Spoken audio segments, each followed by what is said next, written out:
ડભોઈ નગરમાં છેલ્લા કેટલાક દિવસોથી ઠંડીની શરૂઆત થતા માનવ જીવન તેની અસર જોવા મળી રહી છે.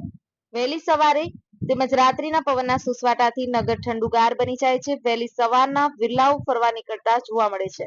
સાથોસાથ એસટી ડેપો પર પણ વહેલી સવારમાં મુસાફરોની સંખ્યામાં ઘટાડો થયેલો જોવા મળે છે.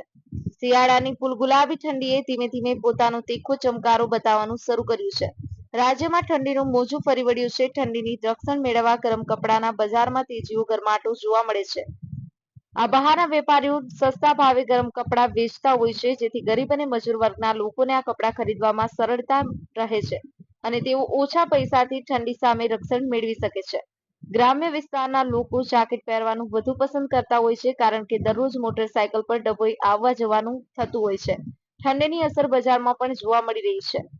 કેટલાક લોકો વહેલી સવારે ફરવાનું કે કસરત કરવાનું પસંદ કરે છે. તલ, સાંકળી, મેથી પાક, શિયાળુ પાક જેવા આરોગ્યવર્ધક ખાદ્ય સામગ્રીનું વેચાણ પણ ખૂબ જ વધ્યું છે. માલેતુજારોના ઘરોના બંગલોમાં હીટર પણ શરૂ થયા છે. ઠંડીમાં સૌથી કફોડી હાલત ફૂટપાથ, રેલવે પ્લેટફોર્મ, મંદિર કે ધર્મશાળાઓના ઓટલા ઉપર રહેતા લોકોની હાલત ખૂબ જ દયનીય બની ગયેલ છે. ગરીબ વર્ગની હાલત ઠંડીએ બગાડી મૂકી છે. એ ગરીબ વર્ગને તો ઉપર આપ અને નીચે જમીન પર સુવાનું હોય છે, એટલે ઠંડી ઉપર તેઓ ઉપર વધુ અસર કરે છે.